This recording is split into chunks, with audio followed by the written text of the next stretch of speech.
when to start? You can start now. Okay, Assalamu Alaikum everyone. Um, God willing, we will be starting our Quran study today from the chapter 43, Ornaments, or it's Al-Zakhruf. And we always start in the name of, I seek refuge in God from Satan the rejected. Auzu billahi minash shaitanir rajim. In the name of God, most gracious, most merciful. We will be starting from verse 57 today, inshallah. And the subtitle says, Jesus and the end of, oh no, Jesus, another example. When the Son of Mary was cited as an example, your people disregarded it. They said, is it better to worship our gods or to worship him? They said, this only to argue with you. Indeed, there are people who have joined the opposition. He was no more than a servant whom we blessed, and we sent him as an example for the children of Israel. If we willed, we could have made you angels who colonized and reproduce on earth. In this chapter, previously on previous verses, there are examples of other messengers, and when they brought the message, what kind of responses were given to them by people, what kind of, um, hurdles they had to face. And the typical response of people is that it's hard for them to change what they inherit from their parents, their forefathers, all the information, no matter how wrong and corrupted their religion would get, but that would make them feel comfortable that that's all they saw. So, um, so when the example of Son of Mary, which was Jesus, a human being, even though his birth was immaculate, a special birth. God created him in her belly a without any father. So,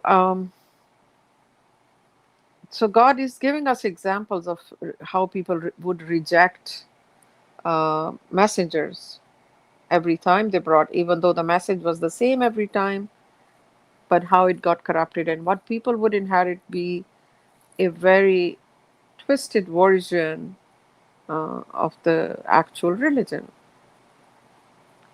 So,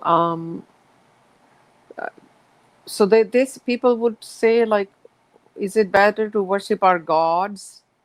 So obviously they were worshiping more than one god, or to worship him.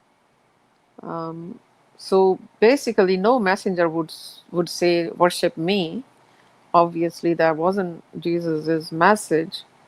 Every time, every messenger's message was the same, to worship God alone and obey them, because God would send his revelations through a messenger. So always it's a condition to obey the messenger only in their life when they're delivering the message, not obeying the hearsay left behind from other people centuries later. It's the message at that time and the scripture they would bring, or any new information. So the people would come up with all kinds of excuses, rejection, objection, and whatnot, because it's hard for them to listen to the truth, which hasn't been practiced for a long time. So that's the human condition, you know. Um, so God says he was no more than a servant whom we blessed, and we sent him as an example for the children of Israel. Uh, Turning Jesus into a deity, a son of God or God, is a blasphemy. God created Adam without mother or father. It's easy for God to create any creation. All he has to What? say is be, and it is. You mean Adam? Said God created Jesus without mother or father. Oh, sorry, Adam. Yes, Adam. Um, and Jesus without father. Thanks for correction, Salman. I got away with that.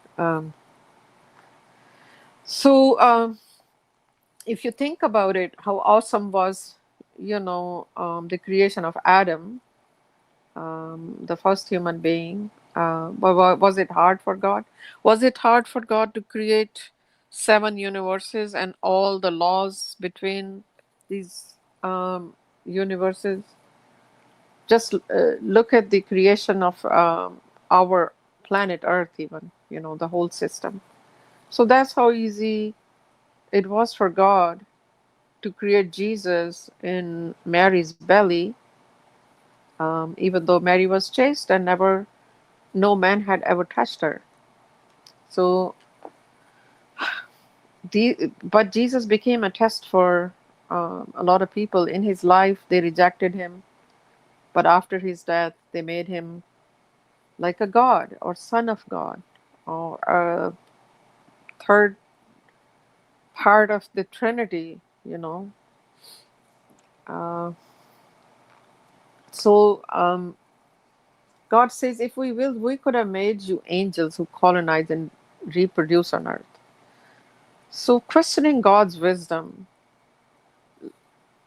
is God can do whatever he wants to, but we are human beings, human messengers would come. Um, they are not anything special. It's how God can create anything he wants to. And he could have made us angels, meaning we would not be restricted to our bodies and could do things angels would do, and they could reproduce on earth. So the examples are to be a human being who brings message of God is no more than a human being, but it's the message is always difficult for people, and they would reject, or some would say, "Oh, how come he's just a human being?" Or how come he goes to the markets and eats? So those questions. So if obviously for human creatures of God, a human messenger would come who would bring God's message, and those messengers need to be obeyed and trusted. Jesus and the end of the world, verse 61. He is to serve as a marker for knowing the end of the world, so you can no longer harbor any doubt about it. You shall follow me. This is the right path. And the footnote here is says, uh, as detailed in Appendix 25, the end of the world is given in the Quran, and the birth date of Jesus provided one of the significant signs that the calculations are correct. We learned that the world will end in the year 2280.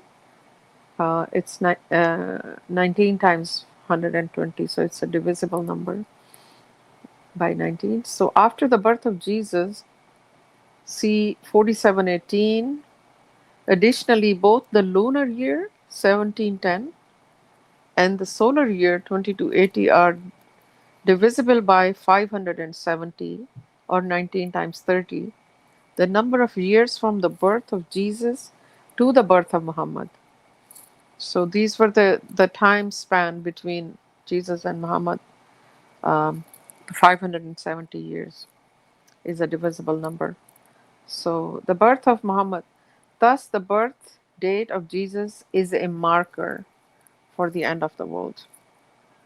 So Quran, Masha Allah, if you're a student of Quran and you happen to have the authorized English version of Quran by Messenger of the Covenant, um, it's the authorized by God, and it has revealed a lot of stuff to us, the information we did not have uh, knowledge before. It's due to how God has um, protected the Quran by the common denominator, a mathematical miracle of 19, and the coming of Messenger of the Covenant, who discovered this, and that became the proof of his messengership. That every word in this Quran is from God. So now we know that which year the end of the world will happen. We don't know the date or the day, but we know the year now, and you can see all the signs how the world is going towards the end. As we see the world, the glaciers are melting, and the ozone layers and everything is indicating and pointing towards the that time is not far.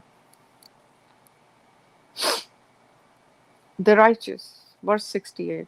O my servants, you will have no fear on that day. Did I miss anything? Oh no, yes. Verse 62. Let not the devil repel you, he is your most ardent enemy. When Jesus went with the proofs, he said, I bring to you wisdom, and to clarify some of the matters in which you dispute. You shall reverence God and obey me. So, as we know that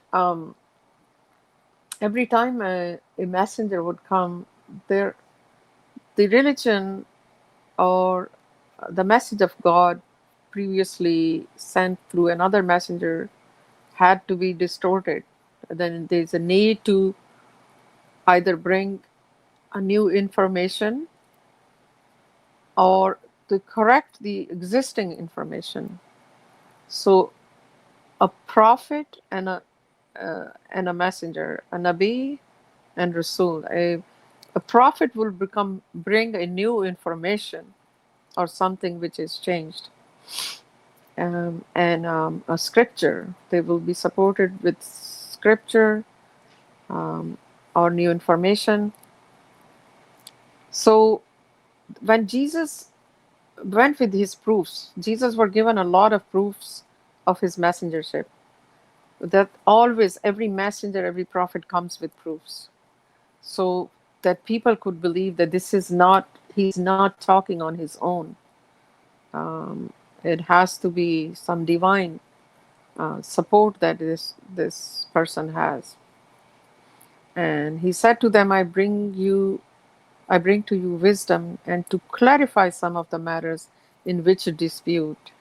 So when disputes happen in the religion, it's God's mercy to bring people back to the right path again, right information again.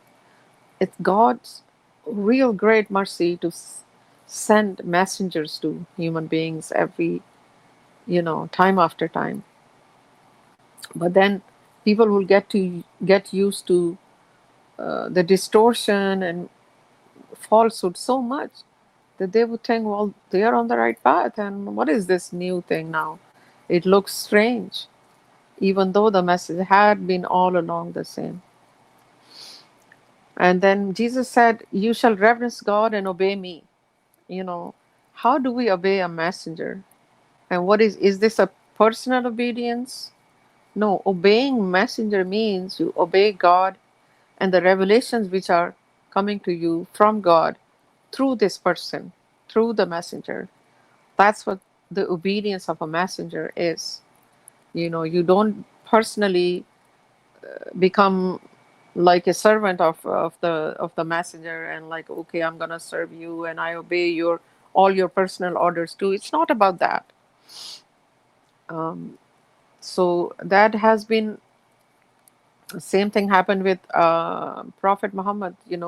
God said, support the messenger while God and his angels support him, and which turned into like send blessings to Prophet Muhammad or glorify him after his death. God asked those people at that time alive to support the messenger, and messengers need support. So, in the beginning, they go through a lot of rejection and uh, objections and persecution and all. And he said, God is my Lord and your Lord. You shall worship him alone. This is the right path. So the message all along, during all these times, because of our test, why we are here, is that we need to prove it to God that we would worship him alone. We took this pledge before our creation when we were in paradise, where once Adam and Eve lived, and but we disobeyed God, and we had doubts about God's omnipotence, and we thought there could be another God beside God. We were not sure. All human beings are giving this second life and the final chance to denounce our idolatrous thinking, and we say we worship God alone. We believe like that, and we prove it to God. And for our ease, God sends messengers who would give the same original message, bring us back to the focus and the truth to worship God alone. There is no other God beside God. The opponents disputed among themselves, woe to those who transgress from the retribution of a painful day. Are they waiting for the hour, day of judgment, to come to them suddenly when they least expect it? The close friends on that day will become enemies of one another, except for the righteous. Of course, the people who would oppose the truth. Truth is hard for people when they are in their comfort zone, you know. Um, Traditions after traditions, they're comfortably rejoicing in that, thinking they're on the right path. So when the truth will come to them, there's always, they will oppose the truth and dispute among themselves. And God is saying, woe to those who transgress from the retribution of a painful day. It would be, alas, that these people who would reject the message will eventually go to hell. And they did not take heed from the message. They did not listen to what God has sent, even though um, the messengers would be supported by miracles, but people would not take heed from it. People would not think this is coming from God. And then God says, are they waiting for the hour to come to them suddenly when they least expect it? Of course, these people are not prepared for that day. These people they do not believe in the hereafter. So it's gonna hit them like suddenly. Then God has described the day of judgment a very heavy day. For entire human race, it's not gonna be an easy day. The description in the Quran is provides us a lot of detail of that day. And we need to be asking forgiveness to save us from the horrors of that day. So imagine those who never were prepared for this day, it's going to hit them suddenly when they least expected. Of course, they were never prepared for that. If they were, God would save those who believed from the horrors of that day. So, yes, for the disbeliever, it's going to be just sudden, unexpected. And what a shocker that would be. Actually, one of the name of that day is a shocker as well. There is a chapter in the Quran. The close friends on that day will become enemies of one another, except for the righteous, of course. Today, we think we have all these friends, children, relatives, we love each other, we're really consumed with their love and busy. And on that day, nobody is going to care about anyone. In fact, God says, if people were to, give everything they owned, even their own children, they would to get away from the horrors of that day and the permanent um, life of misery in hell, they would give away anything, including their families or their children. So if there was a ransom, they would do that. And this is how temporary these world's relationships are. They're only to enjoy. It's a blessing of God, of course. We have children, siblings, cousins, friends, to enjoy each other's company. But in the hereafter, it would be, if only we did the right thing, we stayed on the rightest path, we will have a family over there, family of believers, including if those uh, who were our children or siblings who were righteous as well. God will reunite them over there. But for the disbelievers, they will have no family. Even the family they had here is going to disown each other. They will be angry. There will be a constant feud going on in the blame game, because it would be so hard to take the responsibility that, oh my gosh, I brought myself here with my own decisions.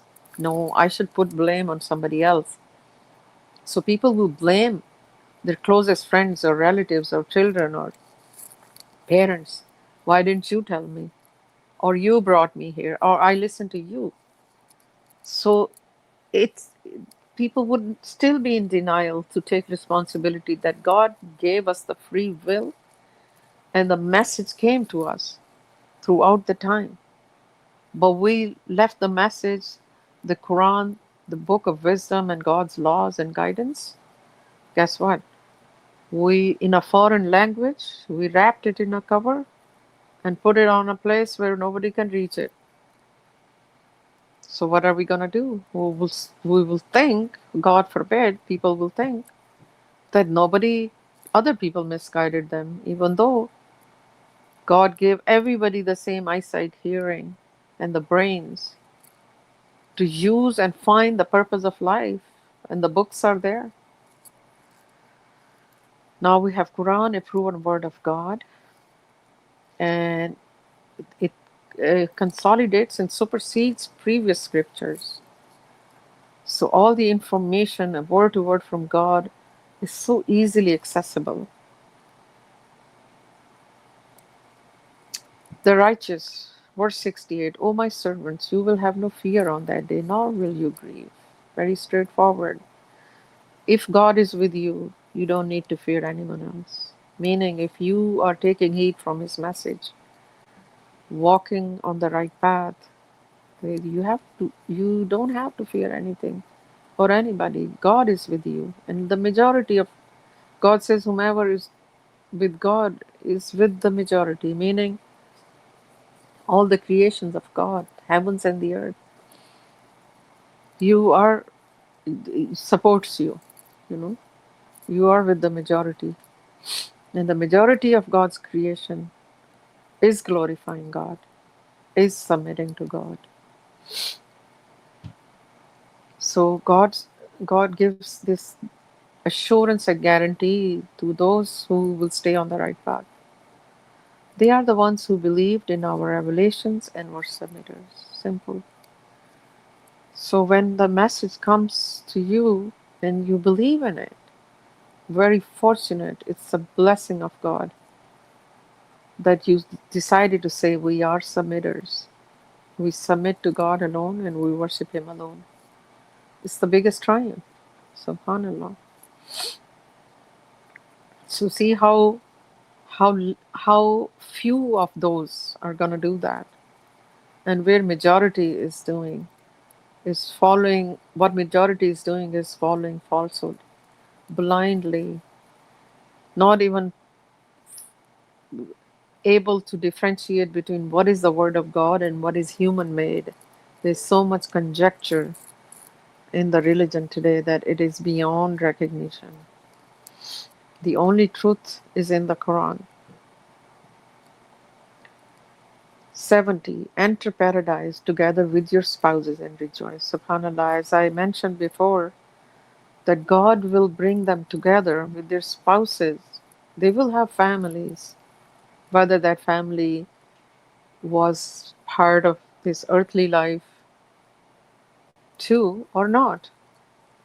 God will have family for them to enjoy the hereafter. They will have beautiful company. Offered to them will be golden trays and cups, and they will find everything the heart's desire and the eyes wish for. You live therein forever. What a beautiful promise of God. All these allegorical description is from these earthly materials, of course, golden trays and cups. Just think about it. And God says, you will find everything the heart desire. And no matter how sometimes we feel this life becomes difficult. Oh, I don't have this and I don't have that. How come, this billionaire can access anything they want to? They have jets and they have private boats and they can get anything they want. But remember, all this is temporary in this world. And when you leave this world, you're all by yourself. You cannot bring a single penny with you or any other thing except those who thought about the hereafter and invested in that future which is gonna ever last forever. And God will reward them generously. God says, whatever your heart will desire will be there. You'll find it. What is better, you know? This temporary life, which could be like a blink of an eye. We have these aging bodies. Every day we're going towards the weakness. But in the hereafter, it's not going to be like that. And eternity compared to this life compared to eternity is like a blink of an eye. If we want to measure it, I don't know if even that is any significance. Yeah. So God says, you inherited this in return for your works, you know. So God recognizes every effort we're making. By our own free will, we decided to worship God alone. We decided to wake up early in the morning to do the Salat prayer. We decided with our own free will and according to God's guidance that we will give charity, zakat in time. We'll be helpful. We will stay righteous. We will say the right utterances. We will strive in His cause. And guess what? God is the most appreciative. He appreciates our works. First, He guides us to do these works. And then when we do, He appreciates it. He's the most kind towards the people. And for even to live in, just to that we proved it to God that we will worship Him alone under all circumstances. God appreciated it. And in return, He gives you these rewards for eternity. What could be a better reward than that? Then further on, God describes, you will have in it all kinds of fruits from which you eat. Surely the guilty will abide in the retribution of Jahannam forever. So, Jahannam is forever, hell is forever, and so is paradise and heaven forever. So we have to be very, very mindful of that day. And the stakes are very high because it's the matter of eternity. We have to be extra careful that we are accumulating those credits and following the right path. We do not want to make mistake by especially to commit idol worship or any kind of shirk, to give anything power that beside God anything can harm us or benefit us. So that is, if we do that, that is considered idol worship, and that is the only unforgivable sin if maintained until death. So that's what we need to get out of our system by doing our daily practices, growing our soul, and following the righteous path which is described in the Quran. Inshallah, that way we will be safe. Never will the retribution be commuted for them. They will be confined therein. It is not us who wrong them. It is they who wrong their own souls. See, God, why would God wrong people? We all know the system is God is perfect. And we all know that whatever through the Quran now we know all bad comes to us from us. We decide to deviate from the right path and we decide to leave God's kingdom, His protection, and get into Satan's kingdom, who is a temporary God with a small g uh, during this earth's lifespan and during this test. So we will constantly getting ideas from um, our jinn companion to listen to the wrong side. And but God's mercy that we have His book to follow the path. You know, it's not hard, very simple. It's not a complicated language that you need people to teach you. God is the only teacher of the Quran. All we have to do is open our heart and trust Him.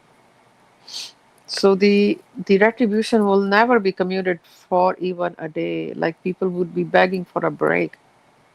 There are other verses in the Quran where people would say, "Can we have a little break from this retribution?" But God says, He said, "Never will the retribution be commuted for them. They will be confined therein." How tragic that is! I cannot even imagine. I mean, if we are sick for a little while here and we have any problem, we just want this to go away right away, you know? Like, for example, if we got sick and the fever continues and, you feel so miserable and you just cannot wait. And we pop up pills so it can quickly be gone and we don't feel pain or misery or anything. But imagine the horror of hell will not be commuted for a single moment for them. That is awful. And God says He didn't do that. He, d- God will not be putting people in hell. People will be running towards hell because of the malnourishment of their soul. They will go as far as possible from God's energy. That is what happens when we don't take care of our soul. Our soul needs constant growth through nourishment of our daily practices of submission. So it is strong enough. The bigger our soul is, the better fed our soul is through righteous deeds. It will have a better chance to be closer to God. The other smaller souls, which do not have any strength, were never nourished, will run as far as possible and further from God as the hell. They will implore, O Malik, let your Lord finish us off. He will say, You are staying forever. Imagine begging for death, but death would not come to them. They will prefer to just end it, have no existence than this kind of pain and misery. But it's not going to happen.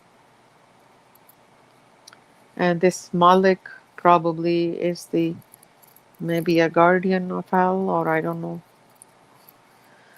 somebody in charge. Uh, and people will be begging for finishing their existence. But the existence is forever. Either it can be in heaven or it can be in hell. Verse 78, we have given you the truth, but most of you hate the truth. Truth is hard to understand when people are so used to listening to the falsehood over and over. Truth becomes a harsh reality. Oh no, it's not comfortable. I mean, think about it. God's religion is so simple. to follow. There is no hardship in our religion. Then why people reject the truth every time a messenger comes? Why? What is this phenomenon? The only thing is that they're so used to the falsehood. The truth looks like it's falsehood. This is wrong. How come my forefathers didn't do that? How come I never heard about this? Look at the Muslims today, or the Christians. They have deviated from the path. They do not worship God alone. There are other deities who are more important to them than God. Their hearts are divided. So the priorities are messed up. So how come this person says, do not worship Jesus or do not send the roots to Muhammad? How is that even possible? God says most of you hate the truth. So we, no matter what, never ever settle for any information. Always seek the truth. And the ultimate truth now, we know proven scripture of God is here. The Quran, and God has protected the Quran through a mathematical, through a very intricate system of mathematical coding, and the common denominator is 19. We can all uh, test it, see it anytime we want to. 79. Have they schemed some scheme? We too are scheming. Do they think that we do not hear their secrets and conspiracies? Yes, indeed. Our messengers are with them recording. Proclaim, if the Most Gracious did have a son, I would still be the foremost worshipper. Subhanallah. So, people, if people are scheming against God's revelation, well, guess what? There is the one who knows all the scheming, and he's far way ahead of people. you know God knows the future and God knows the past, and he's omnipresent and omniscient. So whose scheming can be formidable? God says, do they think that we do not hear their secrets and conspiracies? God is closer to our jugular vein. He knows our most innermost thought. So nothing is hidden from him. And God says, yes, indeed, our messengers are with them, recording. On top of that, everything is being recorded. Whatever we do, constantly, 24/7, till the day we die. And these will be the records presented to God on the day of judgment. Of course, if you go to any court, you will see a judge sitting, an advocate, and the guilty person sitting there. Judge will ask for all the evidence against this person, and if there is no evidence, they go free. So we cannot say on that day, oh, I didn't do it. There will be a proof there. So there is no escape from that. God is the most just God. God says not even an atom's weight of injustice will befall. Like, there is no myth of intercession. Forget about it. No human being will go and intercede on behalf of those who already have a record there. They would not dare. Any messenger will not go and ask God to, please, God, this person believed in me, let him go. Are you telling God what he doesn't know? Nobody would dare. They will be just worried about their own lives, or on their own judgment. Every soul is responsible for their own doings, and that their record will be with God at that time. Proclaim, if the Most Gracious did have a son, I would still be the foremost worshipper. So guess what? People think God had a son. They are in love with that son. Astaghfirullah. That's the grossest blasphemy, that God needs a son. He was a human being. God created him without a father. We're talking about Jesus here. And God says, even if there was a son, let's say hypothetically, you will say, I will be still be the foremost worshiper of God alone. So that's the message. Because nobody else is worthy of worship except God. Because He is the creator of all creations, including a hypothetical son. Be He glorified. He is the Lord of the heavens and the earth, the Lord of the great dominion, far above their claims. Very straightforward. Let them blunder and play until they meet their day that is awaiting them. He is the only one who is a deity in the heaven and deity on earth. He is the most wise, the omniscient. People have deified Muhammad and Jesus beside God. There is only one deity. There is only one God, meaning only one entity who has every power and any kind of power. Not even an atom's weight moves from this place to another if he doesn't will it. So, absolute God is a deity who has absolute authority of power and control over everything. God is running everything. There is no other entity or human being or anything else worthy of worship beside God because they have no power. Their only mission was to deliver God's message and be gone.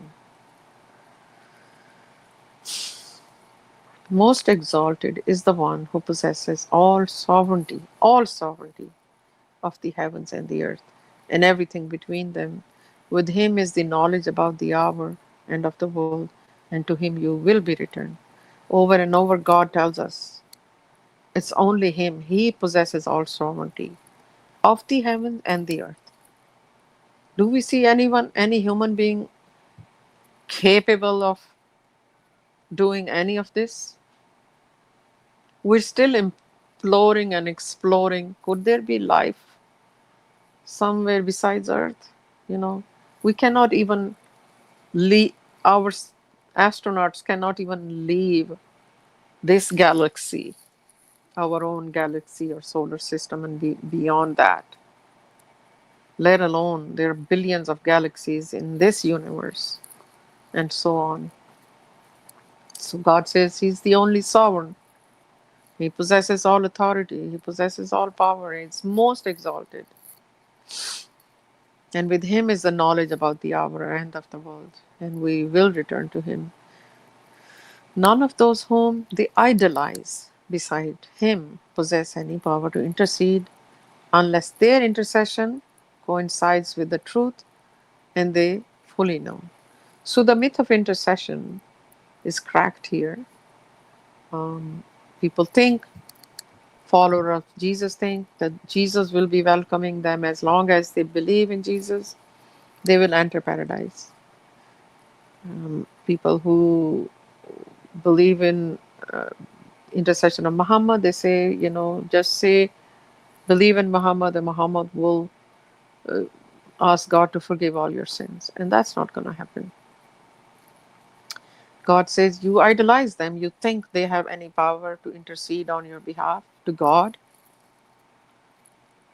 They, God says, unless their intercession coincides with the truth. For example, let's hypothetically say that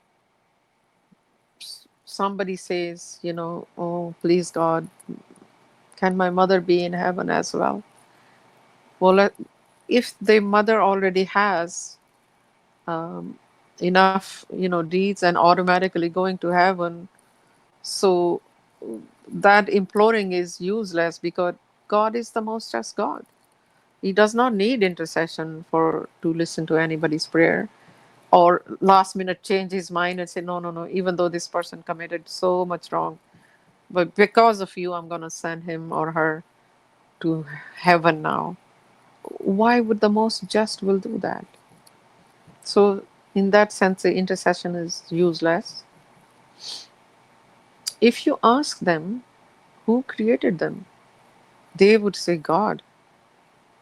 Why then did they deviate? A profound question. If God is your creator and you believe that, then what made you go wrong? Why didn't you listen to God when message came to you, the truth came to you? What happened to you? Why? What made you go against God or choose the different path? You forgot your own creation, the one behind you is the only one worthy of worship. It will be proclaimed, O my Lord, these people do not believe. You shall disregard them and say, Peace, peace. They will surely find out. So, on that day, it will be proclaimed that people did not believe. They went to hell with their own choice by not believing in God's messages and His messengers and His scriptures.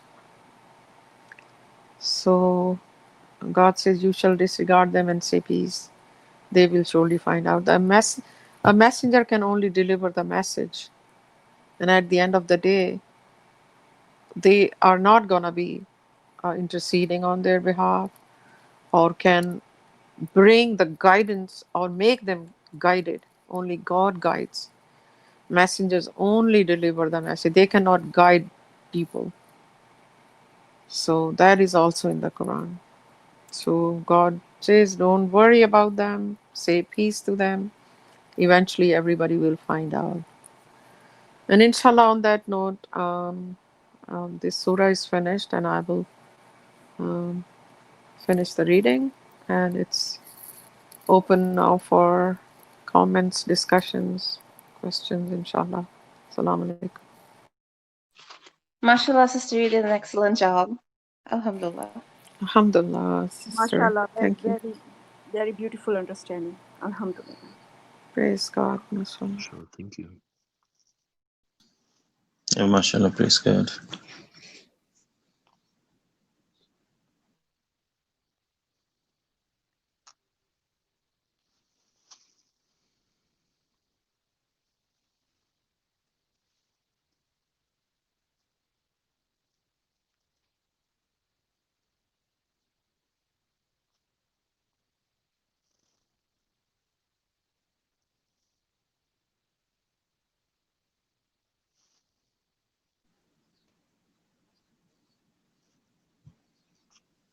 Yeah, I just like to say, mashallah, this surah ends with such a beautiful verses where God is glorified and everything is straightforward, laid out by God.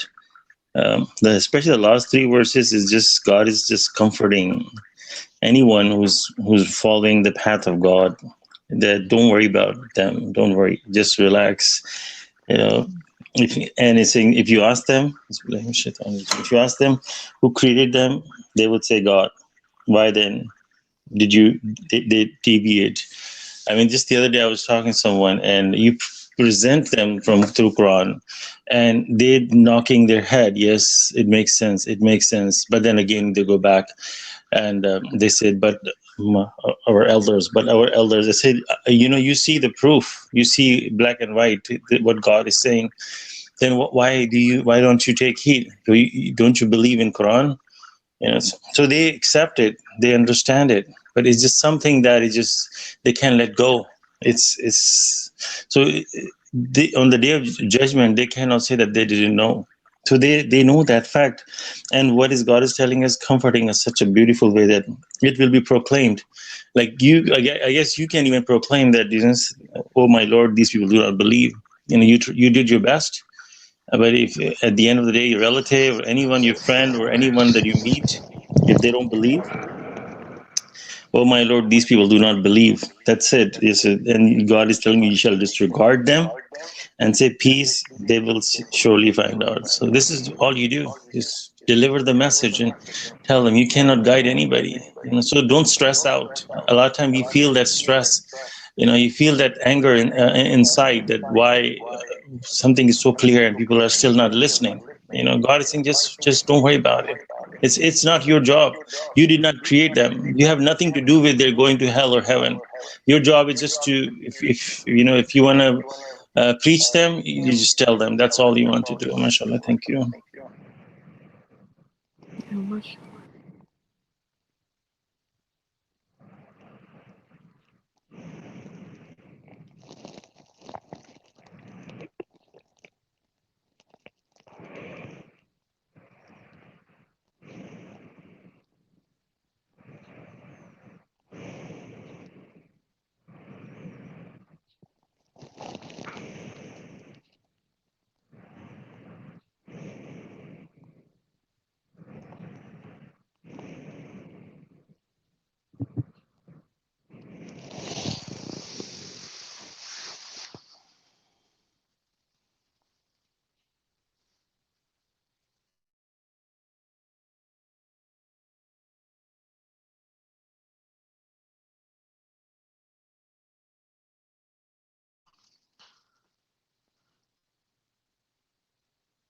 SubhanAllah. Yeah, I mean, it reminded me what you said about anything bad that happens to us comes from us, because someone had asked this question at one point, and we ended up in this discussion. Basically, they were saying that why God created us so weak so we can suffer. It was kind of blasphemous, obviously, sounded very blasphemous actually, but really we have to remember, I mean, why we became humans in the first place, right? I mean, we didn't we sided with we failed to make a firm stand with God's absolute authority, right? So that's how we became classified as humans in the first place. And we decided, and even being humans, we refused to come down as animals or trees and any of these creatures. So we are responsible for being humans, not God, for us being weak and being put to the test, like, sort of putting ourselves in that victim mindset that we're victimized. Basically we did it to ourselves, and so even now that people are here, anything bad that happens to them, they immediately, as the Quran says, that they complain to him. But really it all comes from them. Just even if you're in your admission test, that's still because you decided to put yourself in that position. You agreed to take the test, instead of repenting when the chance was given, because we were so ignorant. So nothing bad really, if you think about it, comes from God, and God is so merciful and gracious that he still has given us this chance. So we can actually, still, make it back to God. This is our final chance, and as you said, heaven and hell are forever. And then that was another discussion I had with the same individual, because they were saying, why is God why is God so harsh that once somebody goes to hell he doesn't come out? I'm like, well, God is so merciful. He gave you another chance. You would already be in hell now, but he gave you a chance so you can save yourself. And despite so many clear verses that talks about how heaven and hell are forever, I mean, this person was still very insistent, uh for some time, that there will be like reincarnation in hell until you get out of it. Oh Uh, boy. Thank God. But yeah, finally, he realized at some point that he was wrong, thankfully. And but really that shows to us the importance of the chance that we have. Like you said, I mean, it is, when you have an illness, you want it to go away right now. But in the hereafter, I mean, once you're in there, it will not be commuted, like even a little bit.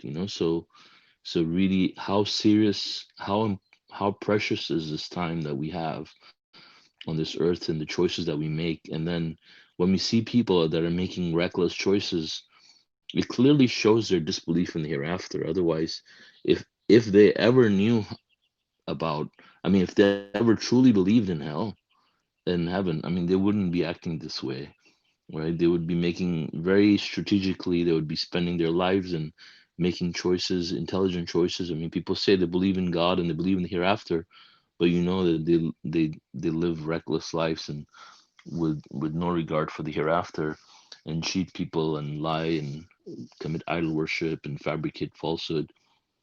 So, but if people truly believe, we know that those people reform completely and spend their life in a very different fashion.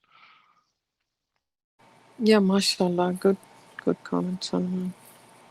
The one of Satan's biggest victories then making people believe that, and the majority, of course, those who do not believe in the hereafter, or who do lip service, to think honestly, the people think that even people who go to hell, they will have enough time just to repent over there and then ask God for forgiveness, and God will get them out of there. A lot of people believe like that. First of all, Satan has made them believe that there would be intercession, and whoever believes in Muhammad automatically goes to heaven because he will be receiving them there. Same thing Christians do about Jesus. And then there third kind who think even if they go to, so they continue blundering, thinking like hell is not gonna be permanent. It's gonna be like a few days taste, because God would not let them, you know, be in hell forever. Then nobody can even. Of course, if they really did believe that, people would be scared to death to not continue blundering and commit evil acts. How very few people believe in the hereafter, actual belief. Sad it is.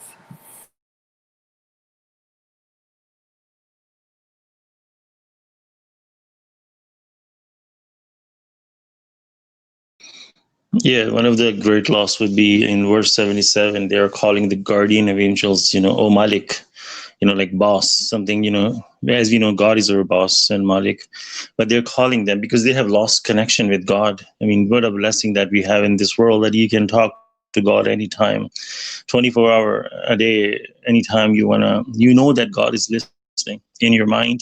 You can imagine speaking, you have a thought, you can discuss with God, this is something going on, or or you want to glorify God, you want to just talk to God. How you see people go to church and how they put their hand together, and I used to see them that how come we don't have something like that they can just go walk in and talk to God like that. Well, we do have, we have actually anywhere. You don't have to go to some place. In your bed laying down, you can close your eyes and in your mind talk to God. I mean, what a tragic loss would that be, that you would lose connection. And in one place we learned that God says, do not speak with me. I mean, imagine that. And so they're asking the guardian angels to please talk to God for us, because God have broken the connection with them. Imagine suppose you know how we love our parents, your mother, just get out. And I have seen that people, and they're begging other relatives to please talk to my mom. She won't talk to me. No matter what I do, she just will not talk to me. And how miserable that feeling is. And we are telling their mother that it's okay. Please, let's okay. It's okay. But I mean, she gets so disappointed. She said, I will never talk to him again. I just imagine that coming from God. God saying, I will never speak with that person again. I mean, what a tragic loss alone that is. Masha Allah. Thank you. Okay, Nudut, you have an announcement? You can do it. No, you can do it. Well, we have a new messenger. Yeah. Oh, God forbid. She's a new messenger. Daily announcement of a new messenger. Who is the messenger today? I just almost fell out of my chair. Oh.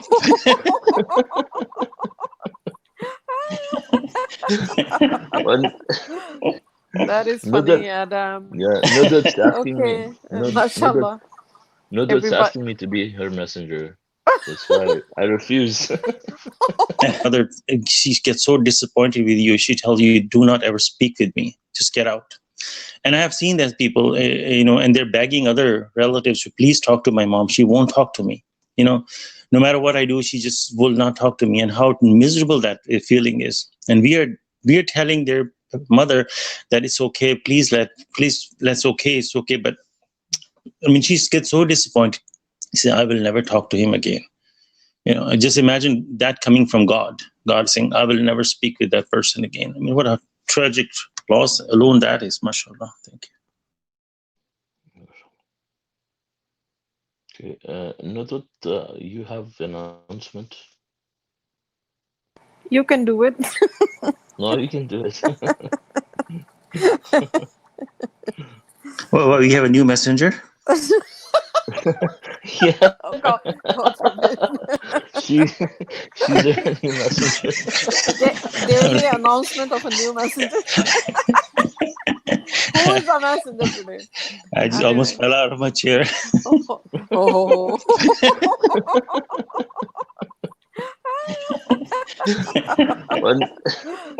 That is funny, Adam. Yeah, Nudut's asking me. Okay, mashallah. Nudut's Everybody. asking me to be her messenger. That's why I refuse. Say another one. Good job, Salman. Anyway, I said mashallah, Nudut's guys. asking me to be her messenger. Oh, really? Would you deliver this message for me, Solomon? Please. Okay. Go ahead. Okay, mashallah. So, basically, mashallah, Nudut finished the Urdu translation for the Quran, Hadith, and Islam, and so And the she's, revision as well mashallah, is fun. and the proof, yeah, the revision, also the proofreading. So basically, I was suggested that we can probably all read it, and if you guys have like feedback or mistakes or anything like you see, then we can edit that before publishing it, God willing. So all the Urdu group, mashallah, whoever here can read and understand Urdu, can, if you have a Google Docs account or something, is that right, Solomon? Then we can Uh, share with them the copy, or we we can. can no, we can. Mhm. I can share with them anyways on Okay. Facebook. I'm just gonna post the link, and then one thing that is still missing though is the actual Arabic of the verses, because in the original book, Will be inserted, inshallah, by yeah, my dear yeah. friend Solomon. Okay. Yeah, inshallah. Dear friend Suleiman will insert that. Yeah, mashallah. So ja, please, I think this is great thing for, especially, Yeah. I mean, really there's so many Urdu speaking people, are in India and also not just in Pakistan, and so that's a huge population, and then there's obviously people around the world that, you know, have moved and they still speak and read religious literature in Urdu. I mean, they don't read in English, a lot of them. So, so it will be really helpful in for spreading submission. So, I just wanted to share that. And so, just the link is there, And if you like to do that, or if you, I don't think, I mean, if I don't think there's like a need to, allow everybody to edit it. So it's just probably for Yeah. No. viewing No. mode. No. Don't So open the you, editing yet, yeah, Solomon. yeah, Yeah. yeah, yeah. So just you can Read just put it only. in the, Mhm. yeah, just read only and post it in the channel, and then in the Facebook group, I mean, and then we can just edit it, God will. Okay. Yeah, inshallah. Dear friend Suleiman will insert that. Yeah, mashallah. So please, I think this is great thing for, especially, Yeah. I mean, really there's so many Urdu speaking people, are in India and also not just in Pakistan, and so that's a huge population, and then there's obviously people around the world that, you know, have moved and they still speak and read religious literature in Urdu. I mean, they don't read in English, a lot of them. So, so it will be really helpful in for spreading submission. So I just wanted to share that. And so it just the link is there, and if you like to do that, or if you I don't think, I mean, if I don't think there's like a need to allow everybody to edit it. So it's just probably for Yeah, no, viewing no, it. no. Don't So open the you editing yet, yeah, Solomon. yeah, Yeah, yeah, yeah. So just you can read just put it only. in the Hmm. yeah, just read only, and post it in the channel, and then in the Facebook group, I mean, and then we can just edit it, God willing. That way, Yeah, Inshallah. yeah, yeah. and Mashallah, very good job that you finished. yeah, mashallah. So, I'm sure Solomon will get his due credit for inspiring me, suggesting to me. 2 years ago, it took about 2 years. Many times I quit on it, but Solomon was very pushy. But this is God's mercy. God is running everything, so mashallah. That I didn't give up, alhamdulillah, and really feel good about it. There's a huge need because you see, if the millions of now, just if you add Pakistani and Indian Muslims, there's half of the world right there. Hmm. And if they could understand the issue of hadith and sunnah, then it would be easier to go to the next level, to accept Rashad as a messenger and Quran alone. And it's all about Quran alone. And actually, um, the God says the guidance is removed from people when they disbelieve in that Quran is complete and fully detailed. That is the first loss right there. Hmm.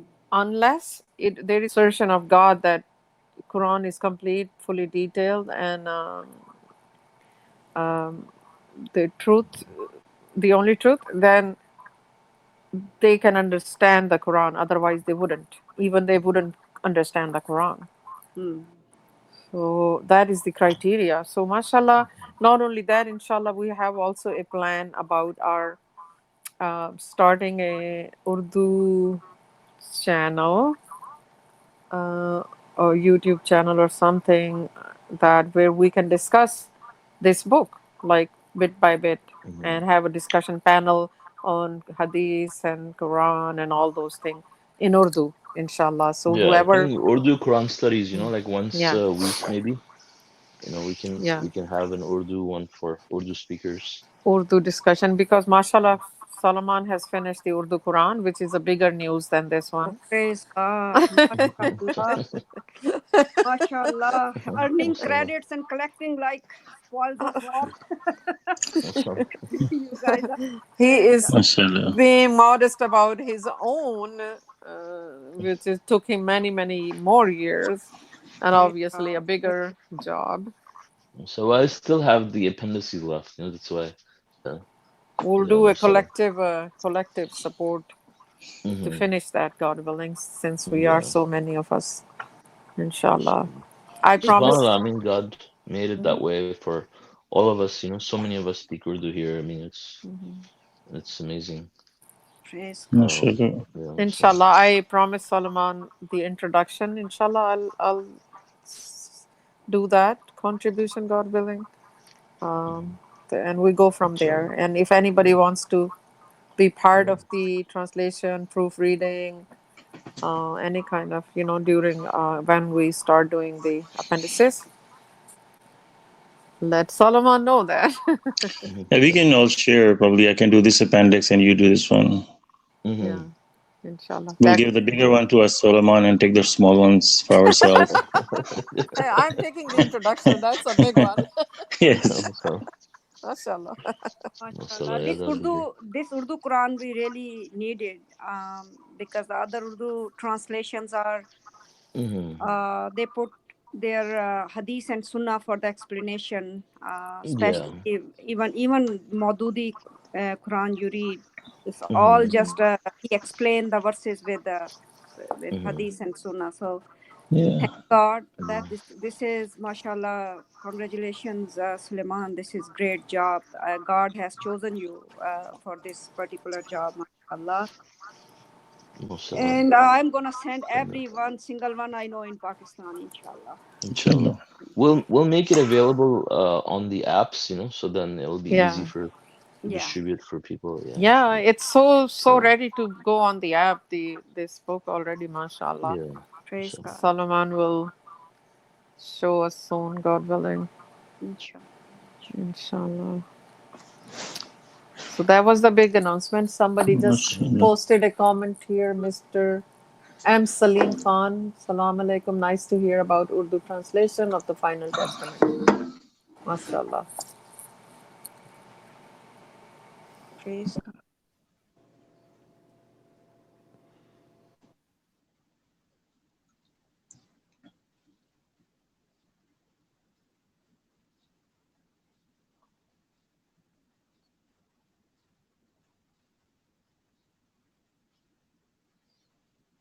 Yeah, So maybe description of paradise. Sorry, go ahead.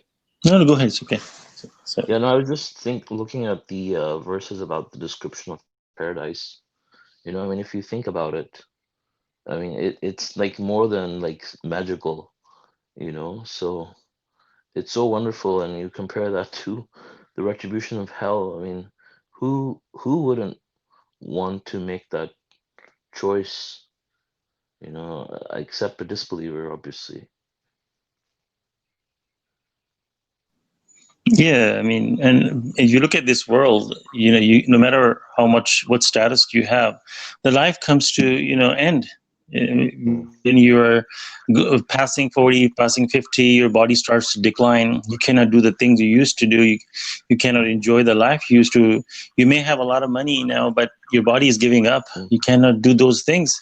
And when you get to 60s and 70s, and you're becoming more and more weaker. I mean, this is how. I mean, I don't know how people can miss this. No matter how much you achieve, you cannot delay the death. I mean, no matter what science and technology we have, you can put somebody to advanced medicine and whatever. But the time that is written, it's gonna happen. No matter what medicine or what treatment you use, cannot delay by Yeah. even a second. Inshallah.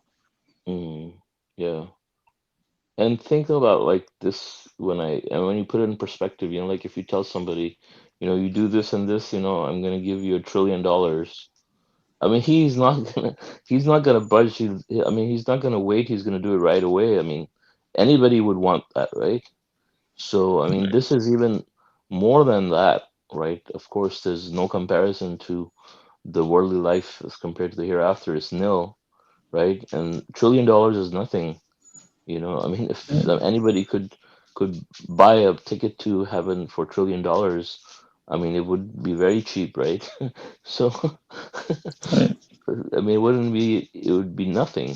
But that's the hereafter, and so I mean, the fact that people do nothing about it, truly just reflects that they don't believe in it, whether they say they believe in it or not. It's just lip service. I mean, if somebody brings you such awesome news, and you say, at least let me verify it. What if it's true? People don't even ponder that. The thing that maybe it could be true. What if it's true? Then what would happen? That's the tragic loss. If you pay attention to, the verse 57 through 60, and you pick up the words in like verse 57, there's your people, and then you go to verse 58, and it says, they said this only to argue with you. So there's another you there. And also in the same 58 verse, to worship him. So, and then he was no more than a servant whom we blessed, and we sent him. So there's another him, he, and in the verse 60, he says, if you will, we could have made you. So all these you and him is talking about basically the messenger. So God mentions Jesus as son of Mary, Isa ibn Maryam in the Quran, and repeatedly God mentioned him. So people will not get confused by who Jesus is. He's son of Mary. this is son of God, but God is clarifying, no, he's a son of Mary. What amazing way God is explaining. And then, the object they make is that you're to worship him. And even Messenger of the Covenant says one place that they will try to fool you by saying, oh, you worship him, you worship Rashad. And he said that we all know that we don't worship Rashad, we worship God alone. And they will try to divert you into thinking that way. And so don't listen to them. So this happened to it seems like other messengers too, that they will, they were blamed that, oh, you're worshiping Jesus, or you're worshiping him, or you're worshiping that. Maybe that's where they got that to worship Jesus, maybe, possibly, it could be. So, and then God is talking about you, the messenger, and God tells him that, that he's no more than a servant whom we blessed in verse 59. So, and then God says in the later in this surah, God says, oh, my servants. So God is talking to, oh, my servants. So this window of servant is people who believe in God and are righteous. They all become servant of God. And among those servant of God's, God picks people to be a messenger. So messengers are not somebody who's in a high rank with God, that, as we assume, they were just regular people. They obey God, and they were so good fit for the job that God picked them out of this community of servants, that these will be my messengers. But we think of messengers and prophets that they're like angels, or they're somebody who's huge. And God clarifies in verse 60 that if he willed, we could have made you angels on earth. God could have sent angels as servants. As also it's the same surah God is telling about the messengers that come, they're angels. So, I mean, God could have done anything. As they look at the messenger, like our messenger of the covenant, he lived in his mosque was a single story, a traditional home, just a regular home, not even a luxury home, a very small home. You can go down there and look at his mosque, and compared to the other mosques, they're huge, built with so much craving and all those luxury things. And his mosque was such a small mosque, and he's preaching in the little mosque, God alone, not any vanities of this world or mention or nothing. I mean, how could you think that somebody who's living in such a small place and proclaiming that you shall worship God alone? I mean, what wrong? What do you see wrong with this picture? I mean, this is how God tests people, that whether they're after luxury things, somebody has a power, we're going to listen to them, or money, or this, or status, or somebody who has the right message that makes sense with logic, and we're going to listen to the message. But in God says that we could have made them angels, but they will be so powerful on earth that everybody will be following them, that they're on the right path. Then there's no more test. Imagine giving somebody a final exam in the school, and you give them the question sheet and the answer sheet side by side. Doesn't make any sense. So the test has to be where you read the questions and you come up with your understanding and logic to pick out the right answers out of 4 choices. There has to be 1 right answer and then 3 wrong choices. So this world is basically a test that you read it, and there's a negative material present. I mean, as traditional Muslims, there's the right answer, and then along with the right answer in the multiple choice, there are 3 wrong answers where there's hadith is involved, there's imams are involved, and there's some other stuff is involved, and you read all 4 choices, and logically you make the sense, okay, God alone, God alone, God alone, each. So that's how you get this. If the answers were given to you, it doesn't make any sense. And that's why God says when the angel comes, then the whole matter is over. So there's no more test. Masha Allah, I think.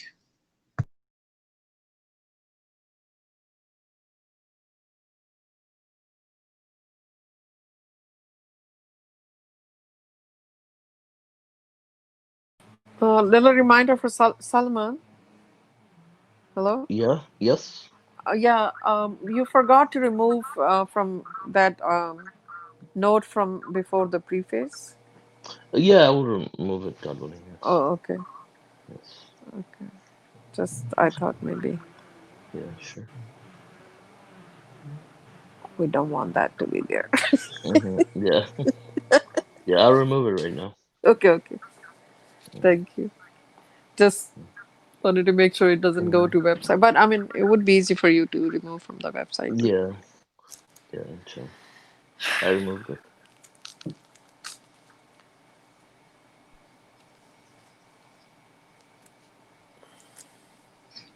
And Um, sure. if anybody has suggestion, Adam, you are good with technology too, right? Any like if the subtitles of all these topics need to be centered, how they will look nice, or any design formatting, if somebody has in mind, please let Solomon know. And Yeah, I say for I'm right. sure.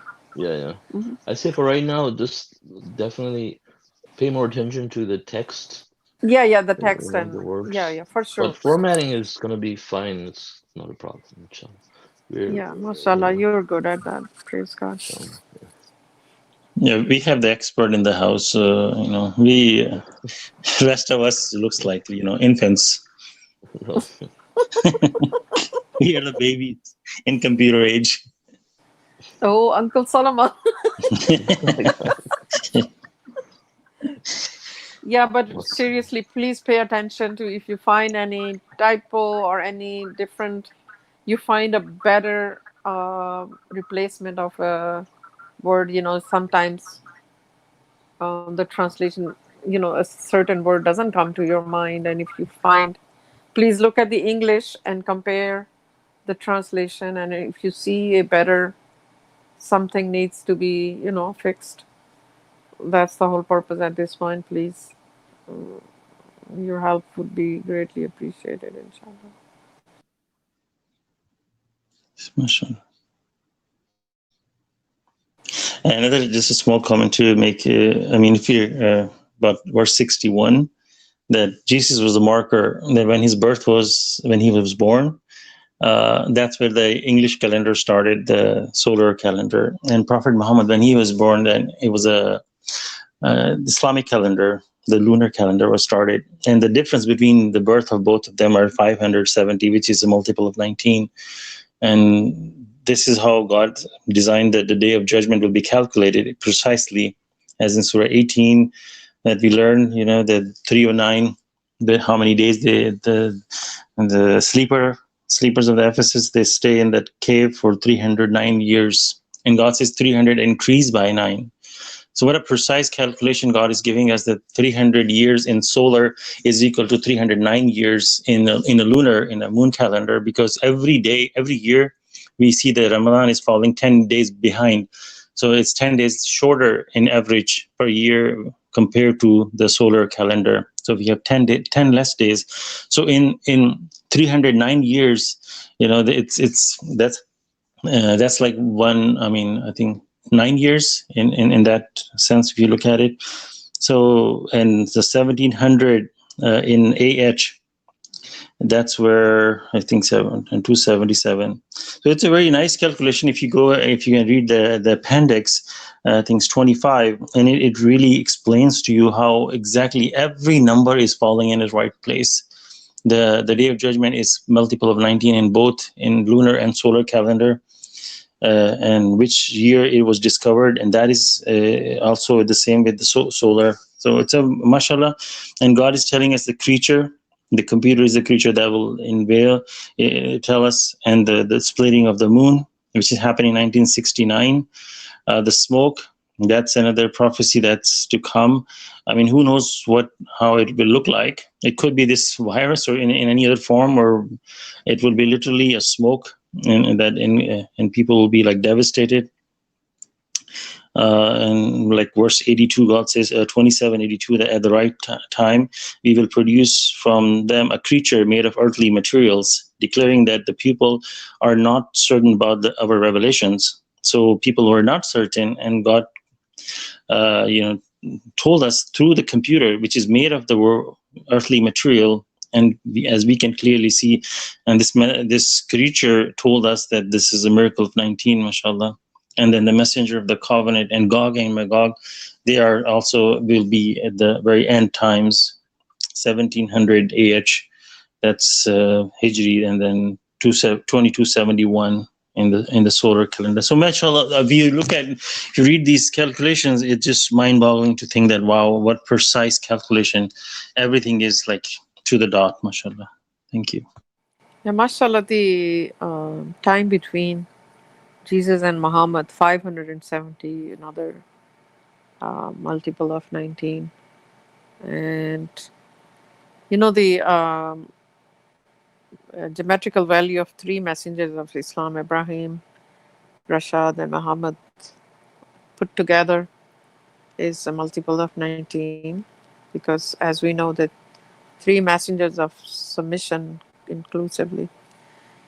And Rashad was born on November 19, and one day I looked up the English month of Prophet Muhammad, and that few places or his birth date was April 19. Can you believe that?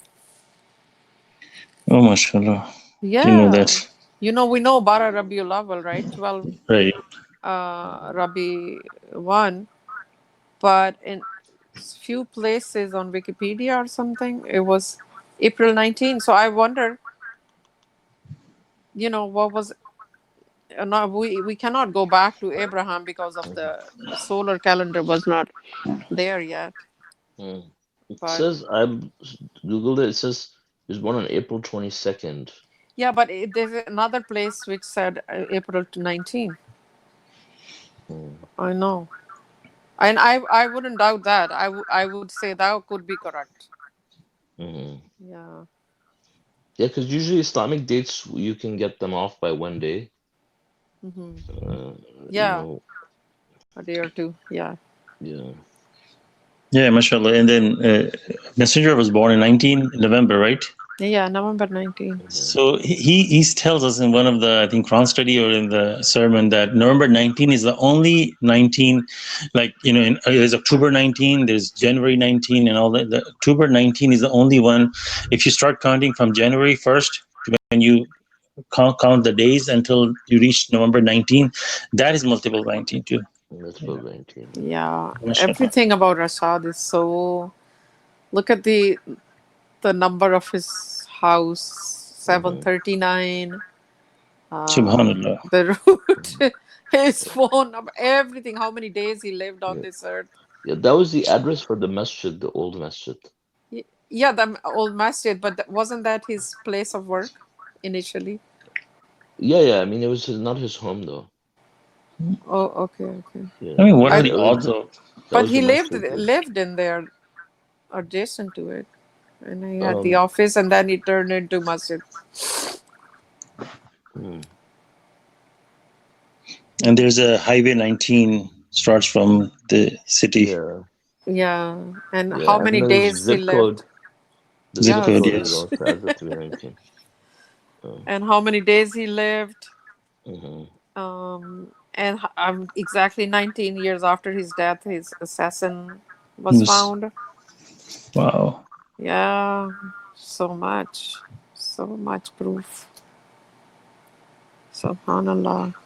I mean, how can it be a coincidence? You know, as you know, Nah. you know, just imagine that. You know, like you're talking about the dice of 6, and how many times you get 6. You know, and take having a dice of 19 sides, and you would have to maybe throw away like 100 times before maybe you get a 119. You know, it's so rare, and all these calculations are right precise. It's a design, mashallah, by God. Signs for those who would understand, mashallah. And it's so beautiful how in verse 68 God says, God is so like in a compassion, in a like loving way, you know, like how parents talk to their kids. Oh my dearest daughter, oh my dearest son. And God says, oh my servants, you will have no fear on that day, nor you will be grieved. Like how much love God is talking. Oh my servants. I mean, whatever. You feel attachment to God, mashallah. Thank you. Yeah, subhanallah. When God says, you know, what I really like when how God says God appreciates, like Yeah, mashallah. it's God who guides. He's the one who's sending guidance our way, and when we accept that guidance, He appreciates. Like, does He need anything? He cares about us because we are His creation, and He does not want us to burn in hell. He cares about us. That's why He sent over and over these messengers, so we can, you know, attain salvation. Subhanallah. Of course, like how much our parents would love us. They would never want us to get hurt or feel hurt, and he's our creator. Imagine. He says, I created you as individual. He cared about us so much. Each and every person has their own DNA designed by him specifically. It's not like a mass production of bodies. He threw in something and came out like factory. Each and every soul he designed our creation specifically, and sent our provisions, assigned us parents and whatnot. And everybody carries his breath in them. He cares about us. It's the soul we are carrying. We have a responsibility to feed this soul and nourish it. Yeah, mashallah. I mean, it's like, you know how when you have a buy a computer, there's an operating system in it, like Microsoft makes its Windows. So you download it to any new computer and it will start working. It will make it alive. So these softwares, they don't have individual thoughts. They just, that's what they're designed to do. They don't have their mind. They're going to do exactly what they are told to do. Like any robot you create, they don't have a soul. They don't have their own feelings. You have like your GPS.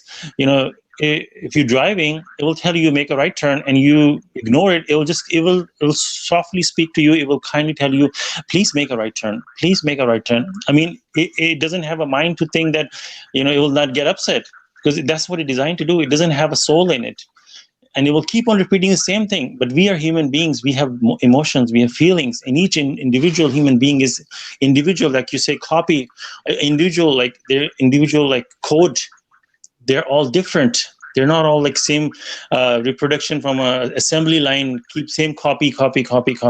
No, we are all separate. And God created us, and it didn't even take God.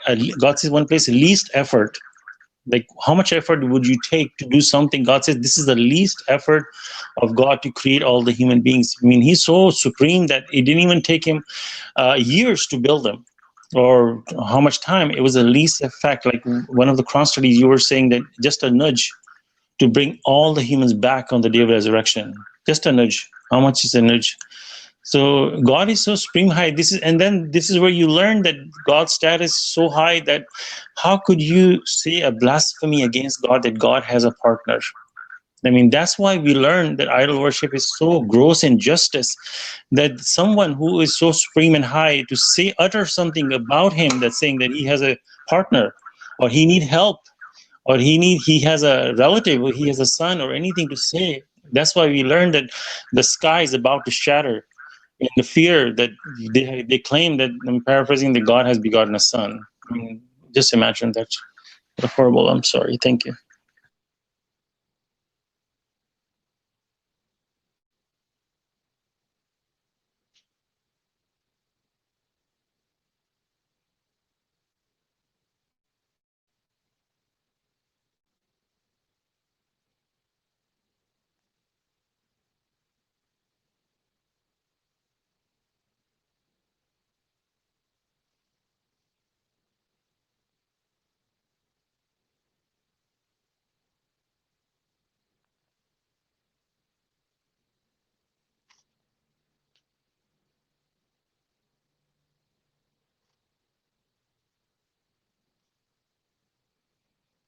Okay, do you guys have any more comments? Anybody questions or any off-topic questions at this point? I have an off-topic question about stock market. One of the person was talking about it. You know how when you invest in a company and you become part of their profit, and that's, as we understand, is completely okay. But investing in stock market, can I ask that question? Okay, sorry. For sure, yeah. Yeah. So investing in stock market is not to invest in a long term where you can earn money as part of their profit, but investing in a way that, if the stock goes up, I'm going to sell it, and you know how the stock market goes up and down. So buying it at a lower price and selling at a high price, and risking, because there's a risk involved. almost like a gambling that you never know it's going to go up or down. So you are like basically gambling. That's what I normally see in the stock market. That people are basically gambling. You don't know what's going to happen. So you're investing, you're buying and selling. So is that part of falls under gambling or not? I don't think it falls under gambling because because you can keep it, right? You Right. don't have, like, if it goes down, you don't have to sell it, and you can sell it when it goes up. So it's just like investing in any other thing you get. You buy, Yeah, Mm-hmm. like, uh, it's a short term. You mhm, can, like, in the morning you can buy some. Let's say you buy 10 bottle of pops. It costs you 25 cent a can of pop, and you sell it $1, like Mm-hmm. within 15 minutes, right? You go on the street, you sell it, and some you might end up bringing home and not sold. So here it's loss and profit bearing, Mm-hmm. right? And most people, like people who have no knowledge, it will become very much gambling. A lot of people do a lot of research that, okay, they go at the pattern that, okay, let's say Apple stock was doing like this, it's time, they see the indicators and the trends going up, and then at that time they buy. So people still end up with loss, but they could gain another day. um, so yeah, it's a high risk investment, but as Solomon was saying, not quite gambling, but those who have no knowledge, and they say, well, okay, I'm just going to put on the index today and I might make some money. It could be yeah, devastating for them. Yeah. yeah, and also in the stock market too. I mean, there is high risks, and then there's low risk, and the Mm-hmm. low risk ones, for example, there's one like, I don't know, S&P 500 or whatever, where Yeah. you actually make more profit than you would make on like a savings certificate or something, or a CD. Like, it's more than the return is even more. So they're not all very high risk. But if you Mm. like start going and investing in independent companies yourself and stuff like that, and not in these mutual funds, they're more volatile. But Right. it's not gambling, because like with gambling, you just put money and boom, it's gone, if you Right. lose. But Okay. with Yeah. that, you just Yeah, bought without stuff. any knowledge. Yeah. Yeah, and then with this stock, you actually bought something with the money. You have the product with you, and you just wait for an opportunity that, when it's in demand and, Hmm. it's higher, you sell it. So that's the basic concept. Yeah. I mean, then there Yeah, are daily stocks, yeah, and then there are long term, yeah. like more, and people make combination of like more aggressive and then the less volatile, like bonds Hmm. Yeah, bonds and those things are, and blue chip stocks, right, which yeah, has lesser, for example, yeah. all these financial institute has lesser Hmm. risk involved but lesser Hmm. profit. Yeah. It's And I like mean, real. Hmm. yeah. Yeah, so I Go mean, ahead. it's risk, but it's not based on chance, it's Yes. not. Makes Yeah, sense. yeah. Masha, thank you very much. I had a confusion about that. Thank you. No problem. So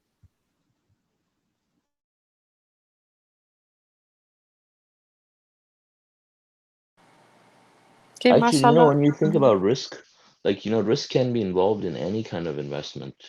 Let's say you're selling, let's say you're buying masks right now, for example, right? I mean, tomorrow they could really devalue, or they could really go high based on the demand. But they're all risky. But some investments can be more riskier than others. But they're really, when it comes to it, anything could be a chance in that way. Like, for example, buying tomatoes could be that too, because tomatoes, based on supply and demand, they could go up or they could go down. You could lose money or you could make money. So it's the same. Masha, thank you.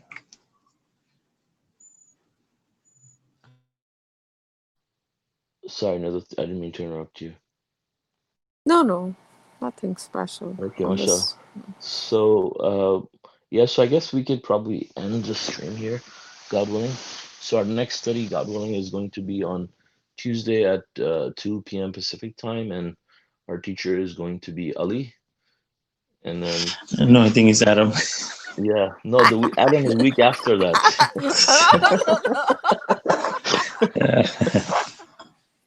Go for it, Adam. You should always fight for your rights. No, I was just thinking about that too, and I said people are getting confused. So I guess it'd be better to stay in Adam because, yeah, everybody know me this name. Ali is like a nickname at home, so they'll be getting confused. Yeah, Adam can do it next week. Ali Inshallah, be inshallah. coming No, up. he's trying to make you do twice. One said Ali and one says Adam. Right, that's just that makes sense. Why he's pushing Ali. Finding one more people to do the Quran study. Me, myself, and Aideen. Yeah, I'm gonna find Solomon's another name too. So maybe his last name or somebody his when he was a kid, his nickname. Yeah, let's find out. Let's Yeah. call him. I'm not gonna tell you my nickname. What is your nickname? Yeah, what do you call it? Pappu something when you're little? Junior, what was your name as a kid? Or Guddu or something.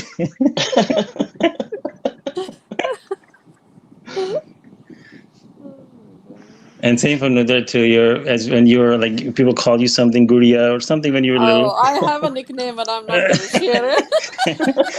you can ask Shazi or Bari or someone else. They probably know. I have a very nickname. Like there was a riwaj, right? There was this culture that you must have a nickname, which would be used always within the